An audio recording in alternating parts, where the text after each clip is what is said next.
잠깐 기도하고 시작하겠습니다. 주님, 부활의 아침에 저희들에게 새로운 삶을 허락하시고 세상의 많은 풍파 속에서 목회자로 세우셨사오니 주님 나라가 임할 때 칭찬받는 저희 사역자들이 다 될 수 있도록 주님 인도하여 주옵소서.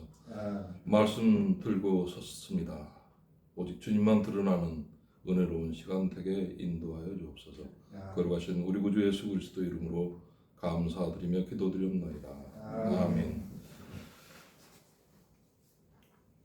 우리가 사당에 있는 손복음대학원대학교를 3년간 이렇게 다닐 때, 그때 3년의 이제 결과로 그 논문을 썼었죠. 그래서 저는 바로 이 본문을 가지고 논문을 썼습니다. 제 인생의 가장 큰 변화가 우리 가정에 자폐성 장애를 가진 아들이 태어난 것이거든요. 저는 사실 어린 시절 아버님이 좀 일찍 돌아가셨어요. 초등학교 6학년 때 돌아가셔서 중학교, 고등학교를 사실상 이제 소년 가장처럼 이렇게 살았습니다. 그리고 또 이제 결혼을 했는데 30세에 얻은 아들이 이 자폐성 장애로 3살 무렵에 이렇게 진단을 받으면서 굉장히 그 충격을 받았죠. 그것을 어떻게 이제 받아들여야 하느냐라고 하는 것을 굉장히 고민들을 하는 그런 시간들이 많았습니다.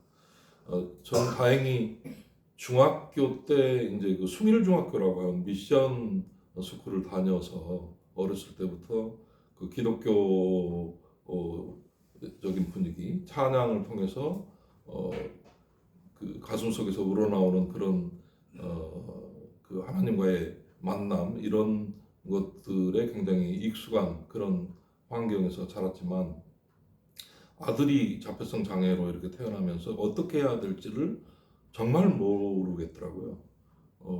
그러면서 그게 이제 발판이 돼서 제가 이제 사회복지를 공부를 하고 바로 이어서 신학을 하게 된 거거든요. 우리가 다닌 때가 2005년, 6년, 7년, 그리고 제 어머니가 돌아가신 때가 2008년 무렵인데, 어머니가 돌아가시자마자 교회가 개척이 된 거거든요. 그리고 그때 만났던 사람들이 장애인들이고 또 지역에 있던 그 한부모 가정 아이들이고 고아처럼 버려졌던 그런 보육원의 아이들이 중학교 3학년 정도 아이들이 와가지고 같이 피아노도 치고 같이 어울리는 이제 그런 게 우리 이제 동료 그 수원에서 목회를 하던 우리 동료가 여름 성경학교를 그 교회에 와서 이렇게 하게 되면서 거기서 이제 저는 좀 비전을 이렇게 보게 됩니다. 그리고 그때 이제 그 말씀으로 붙잡은 것이 그 전에 이제 교회에 자폐성 장애 아이를 데리고 가면 계속 이제 그 이상한 소리가 나고 가만히 있지 못하고 하니까 예배를 제대로 드릴 수 없는 그런 상태가 계속 되는 거예요. 그러는 과정에서도 신앙을 계속 지켜가서 결국은 제가 붙잡은 이 본문 말씀을 가지고 논문을 썼습니다. 이 본문은 여러분도 잘 아시는 것처럼 그 이스라엘의 그 유대 민족의 전통에서는 그 부모의 죄에 따라서 장애인이 태어난다라고 하는 그런 이제 정서가 있었습니다. 그런데 여러분들도 잘 아시지만 이스라엘 자체가 무너지지 않습니까? 예루살렘 성전이 해파되는 바벨론의 포로기가 이어지고, 우리가 학교에서 배운 것처럼 포로기 신학이라고 하는 것이 소위 연좌제를 끊는 이제 신학이 탄생을 하는 거거든요. 과거에는 부모와 부모의 죄 때문에 자녀가 장애인이 태어났다라고 하는 이스라엘의 그 전통적인 정서가 있었는데 포로기를 거치면서 이제 이스라엘의 하나님이 각각의 삶에 대해서 심판을 하겠다라고 하는 그런 새로운 개념이 등장을 하면서 연좌제가 이제 사라지게 됩니다. 바로 그래서 신학에서 이야기를 하는 이 그 포로기 신학 이후에 제자들이 던지죠. 이 장애인이 부모의 죄 때문에 이 세상에 온 것이냐라고 자기들 생각대로 이렇게 툭 던지는데 볼트만은 그거에 대해서 예수님은 직답을 하지 않았다고 이야기를 하죠. 그런데 저는 거기에 더 나아가서 신학의 그런 배경을 갖고 우리가 이 장애인 가정의 문제를 봤을 때 우리가 되게 자폐가 왜 생기느냐라고 했을 때 유전적인 원인, 기질적인 원인을 알 수 없다 이런 식으로 많이들 이야기하는데 우리가 특별히 그 순복음 신앙에서 원색적인 복음을 이야기하잖아요. 자폐인의 특성이 거짓말을 하지 않는다는 특성. 그 다음에 지금 저희 아이 같은 경우는 처음에는 피아노를 쳐서 피아노 쪽으로 직업을 갖게 되지 않을까 그런 기대를 했는데 현재는 30살이 돼서 미술 작가로 대기업에 취업을 했거든요. 그런데 그 그림들이 원색적인 거예요. 자폐 스펙트럼 장애가 갖고 있는 특성이 우리 순복음의 원색적인 복음과 굉장히 닮아 있습니다. 거짓말하지 않는다, 원색적이다. 이거에 제가 또 그 꽂혀서 이 문제를 새롭게 이제 바라보게 된 것이죠. 엊그제 그 임종 체험을 했어요. 눈물 콧물 흘리면서 내가 잘못했던 거, 또 다 놔야 된다는 거, 손에 들고 갈 수 없다는 거, 이런 것들을 뼈저리게 느끼면서 관 속에 들어가는 거죠. 관 속에 들어가가지고 정말 죽은 것처럼 이렇게 누워 있다가 정말 잠들었나? 내가 지금 코를 골고 있나? 그러는 순간에 이제 뚜껑을 열고 나오는 거거든요. 근데 그 뚜껑을 열고 나오는 그 순간에 그 느낌이, 그게 이제 물론 퍼포먼스이긴 하지만 굉장히 이제 좀 새롭게 좀 살아야 되겠구나라는 그런 거. 너무 욕심 부리지 말아야 되겠구나. 누군가의 그토록 그 고대했던 내일이 바로 오늘이다라고 하는 그런 말들이 있는 것처럼 이 한순간 한순간을 정말 소중하게 잘 살아야겠구나라는 그런 새로운 각오를 하면서 그 퍼포먼스를 이렇게 끝냈는데요. 지금 사실은 이제 제가 졸업을 하고서 현직 기자 중에서 유일하게 개척을 한 그 목회자로 이렇게 기록이 되는 거거든요. 우리 이승환 선배라고 하는 분이 서울신대에서 목회를 하고 지금 이제 여의도교회 홍보국장을 하고 있는데 그분은 개척을 하지는 않고 이제 사역자로서만 역할을 하고 있는데 목회를 하고 개척을 한 건 제가 처음이거든요. 그것도 이제 장애인 목회, 약자들을 위한 목회 이런 것들을 그 진행을 하면서 느낀 점이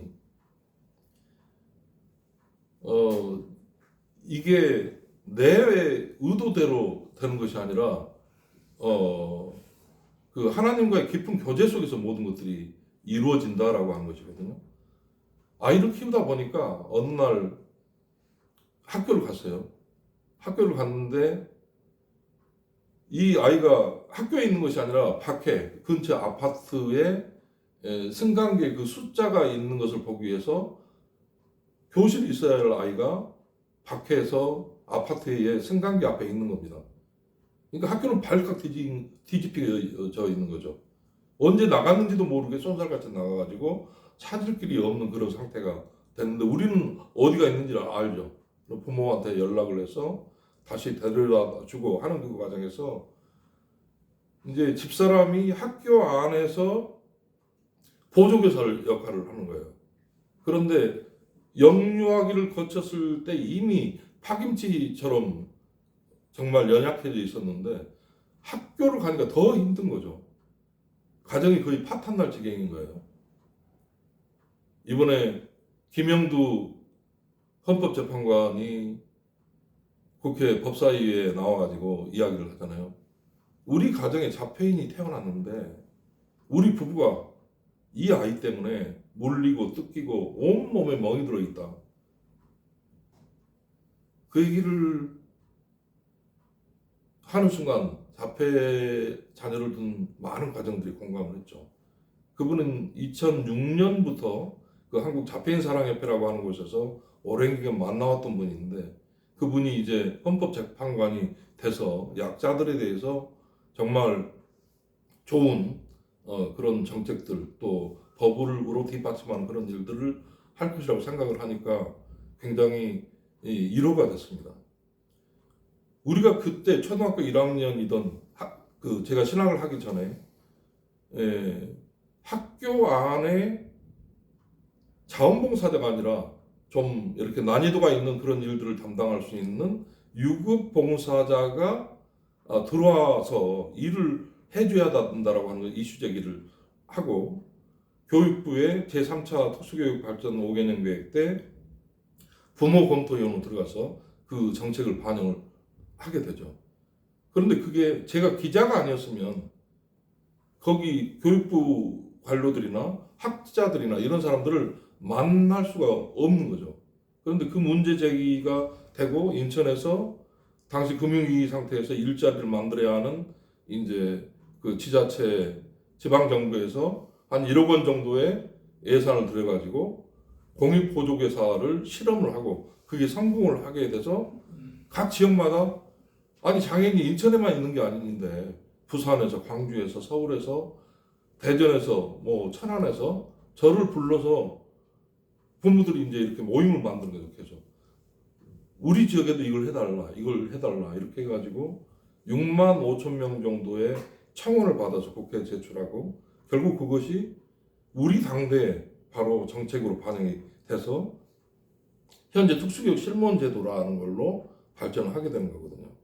그때까지만 해도 아이들을 키우기 힘드니까 이 나라에서 살기 어렵다 해가지고 미국으로 캐나다로 호주로 뉴질랜드로 이민 가는 가정들이 굉장히 많았었는데 그 제도가 생기면서 외국으로 나가지 않고 또 외국으로 나간 상태가 됐을 때 그분들이 현지에서 굉장히 고립된 사람들을 또 살기 때문에 다시 역으로 한국으로 되돌아오는 그런 그 효과가 이렇게 만들어지게 되죠. 그런데 그런 아이들이 이제 초중고등학교를 졸업을 하고 난 단계에서 보니까 그 자폐인들이 음악을 하는 애들이 많은 거예요. 악기를 불거나 뭐 이런 아이들이 많아서 그 부모들이 우리 다시 뭉치자 너무 배운 게 아깝지 않냐 해가지고 만들어진 게 영종의 수단입니다. 그래서 2011년에 사단법인 꿈꾸는 마을을 설립을 했죠. 그리고 이제 회사에서는 현직 기자이기 때문에 당신이 그 이사로 등재되는 것은 안 된다 해가지고 저는 설립만 하고 2013년에 이제 아내한테 그걸 이제 물려주고 이제 프로보노 역할만 계속 이렇게 하면서 그게 이제 전문예술법인으로 발전을 하고 그리고 비영리 민간단체로 이제 그 관청에서도 인정을 받아서 정부 포상도 받고 이제 그 국가 보조금이나 지방정부 보조금을 한 연 1억 정도씩 이렇게 받아서 장애 학생들에게 교육도 시키고 무대를 만들어주고 이런 일들을 이제 쭉 하다 보니까 2019년에 국민일보에서 언론사상 처음으로 5명의 연주자들을 상훈으로 뽑게 되는 거죠. 그게 이제 제가 국민일보에 있었기 때문에 또 그게 가능했고 회사는 저를 이제 단장으로 겸직 발령을 낸 거죠. 이제 그 소식을 알게 된 이제 뭐 교육부에서도 그 국립대 병원마다 이런 예술단을 만들자 해가지고 충남대 병원에 초청을 해가지고 사례 발표를 하게 하고, 그러면서 이제 뜻있는 기업들이나 이런 곳에서 이곳저곳 예술단들이 생기는 그런 발전적인 형태가 나오게 됐죠. 그런데 우리 아이는 정작 우리 아이는 혜택을 보지 못하는 거예요. 그 직원의 자녀에게 장애인이라고 하더라도 기회를 주는 거는 인사원칙상 안 된다 해서 우리 애는 취업이 안 된 상태로 계속 그 어려운 상태였는데, 우연하게 이제 코로나19 상황에서 그 복지관에서 그림을 그렸어요. 그런데 굉장히 그림이 괜찮아요. 등대를 그렸는데, 아, 얘가 미술에 재능이 있나 보다 해가지고 그때부터 조금 더 이렇게 이제 선생님들에게 이렇게 전문적인 지도를 좀 받게 하고 했는데, 그때 그 코로나19를 견디지 못하고 이제 디자인회사에 취업해 있던 5명의 잡회인들이 길거리로, 그 회사가 파산되면서 길거리로 나앉게 된 상황에서 저한테 우리는 좀 그림만 그릴 테니까 어떻게 회사에 좀 고용이 되게 해달라고 찾아온 거죠. 그래서 그 5명과 이제 우리 아들을 비롯한 지역에 취업하지 못하고 있는 잡회인들 4명, 그래서 9명을 모아가지고 그 한국 이제 장애인 고용공단과 협력을 해서 대기업에 취업을 하게 되는 거죠. 작년 9월에. 이러한 일련의 과정들을 이렇게 겪으면서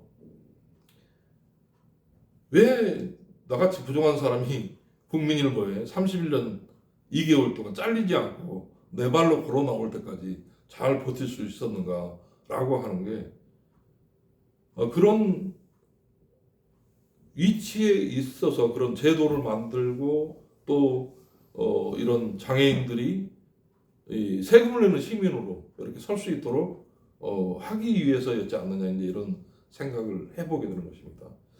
최근에는 이제 그 또 금융위기 때와 비슷하게 많은 사람들이 일자리를 얻지 못해서 굉장히 힘들어하는데, 요즘은 이제 장애인들을 돕는 일자리, 돌봄 서비스가 굉장히 활성화돼서 이제 법인에서 활동 지원사라고 하는 제도를 통해 가지고 바우처 형식으로 해서 이제 또 장애인을 1대1로 돕는 그런 서비스를 또 위탁을 받아서 하게 됐는데, 그게 한 120명 정도가 되고, 마찬가지로 이제 돌보며 손길을 받는 자폐인들, 뭐 지적장애인들, 시각장애인들, 청각장애인들, 완전히 누워있는 와상장애인들, 이런 분들에게 돌봄 서비스가 이루어지고 있어요. 그분들을 도우면서 직장을 갖게 되는 거죠. 그분들이 대부분 50대, 60대 분들이 많아요. 거의 7, 80%가 그렇게 되더라고요. 근데 그런 일들을 하면서 저는 이제 그 요한복음 9장 2절로 3절의 이 말씀을 이제 평생에 그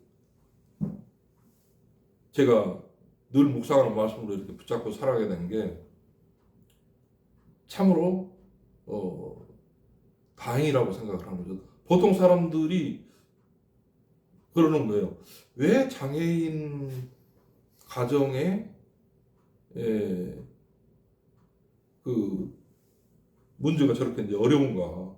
뭐 이혼도 많이 하고, 뭐 죽기도 많이 죽고, 그 헌법재판관이 된 그 판사조차도 나도 너무 힘들고 아내도 너무 힘든 그런, 지금도 힘들다, 그렇게 이제 고백을 할 정도로 그 문제를 지금까지 전적으로 어떻게 보면 그 가정 안에서 다 이루어지게, 엄마 아빠라고 하는 사람들이 십자가를 지고 거기서 다 죽든지 살든지 이 십자가를 내려놓지 못하게 하는 이제 그런 상황이었는데, 이제는 이런 돌봄 서비스가 좀 생기면서 부모에게 모든 걸 맡기지 않고 사회가 어느 정도 짐을 나눠지는 이제 이런 형태로 우리나라가 발전해 나가고 있다라고 하는 이런 점들을 우리가 이제 또 새롭게 보게 되는 것입니다. 우리나라가 우리 안에서는 뭐 헬조선 해가지고 떠나고 싶다는 얘기를 하지만 실제로 이 동남아 국가나 이런 데 가보면 우리나라 애국자가 다 우리나라 사람들이 다 애국자가 된다고 이야기를 하잖아요. 참 좋은 나라라고 새롭게 내가 사는 이 나라에 대해서 새롭게 본다라고 이렇게 이야기를 하게 되는데 동남아 국가의 빈곤 국가들이 굉장히 많거든요. 빈곤 국가에서 온 뭐 우리 공연을 할 때 만나는 태국의 뭐 파리아라고 하는 가수, 러시아에서 온 뭐 안나라고 하는 가수, 뭐 인도네시아에서 온 그런 그 노래를 잘 부르는 이 여성들, 이런 사람들을 또 이렇게 하나님이 붙여주시는 거예요. 그리고 제가 살고 있는 영종도라고 하는 곳이 공항이 있기 때문에 또 공항에 가서 그분들은 통번역을 하면서 또 이렇게 일자리를 얻고 이런 형태로 그 만남들이 계속 이어지고 있는 것입니다. 돌아보면 2004년, 5년, 6년, 7년, 8년 그리고 제가 이제 2010년에 목사 안수를 받았는데 순복음대학원대학교의 그 원색적인 복음을 다시 붙잡고 우리가 특히 우리 종문회가 동문회 그 목회자들이 순복음의 그 원색적인 복음을 다시 일으켜야 되지 않겠는가. 그리고 선교사들이 왔을 때 그 한국 사람들이 거짓말을 너무너무 잘하기 때문에 머리에다가 거짓말 하지 말라고 이렇게 쓰기까지 했다고 하지 않나요? 그래서 순복음의 그 원색적인 복음 그리고 그 하나님이 사랑하시는 하나님이 나를 드러내기 위해서 부모의 죄를 묻기 위해서가 아니라 하나님이 계시다라고 하는 것을 깨닫게 하기 위해서 장애인을 내가 세웠다. 하나님 나라가 임하려면 그렇게 거짓말하지 않는 원색점을 어긴 복음을 가진 자들이 원색적인 신앙을 갖고 하나님을 따르는 사람들이 결국 하나님 나라를 만들어낼 것이다. 우리가 창세기 32장에서 모세가 출애굽한 이스라엘 백성들 우리 모세가 시내산에 내려오지 않는다고 아론에게 압박을 가해가지고 귀걸이 팔찌 다 걷어서 금신상을 만들잖아요. 금송아지를 만들었어요. 모세가 내려와서 하나님의 말씀 새긴 돌판을 깨버리잖아요. 거기 던져버리가지고 이게 뭐 하는 거냐고. 그런데 그때 레위지파 사람들이 자기 형제, 자매, 부모 30만 명 정도를 쓸어버리잖아요. 완전히. 늘 하나님은 그런 의인들을 어떠한 위기 때라도 남겨서 그 시대를 감당하게 해왔고 결국은 하나님 나라를 완성할 것이라고 하는 이 순전한 믿음, 이 원색적인 복음을 붙잡고 우리 순복음 사역자들이 특별히 순복음 대학원대학교 동문 사역자들이 이 나라의 새로운 기독교 또 이미 우리가 세상에 한 몸으로 돌아가고 있는 이 지구촌의 원색적인 복음을 일으키는 귀한 사명을 잘 감당하자라고 하는 저 자신을 비롯해서 우리 동문들이 정말 그 주님이 맡겨주신 그 일들을 잘 감당하면서 우리가 그 삶의 현장에서 느낀 그런 간증들 우리가 대학을 다니며 썼던 그 학위 논문들의 그 말씀들을 끝까지 붙잡고 주님 앞에서 잘했다, 충성스러운 종아라고 이렇게 나중에 칭찬받는 그런 우리 모두의 삶이 되기를 주님의 이름으로 당부드리면서 오늘 말씀을 마치고자 합니다. 감사합니다. 아멘. 네.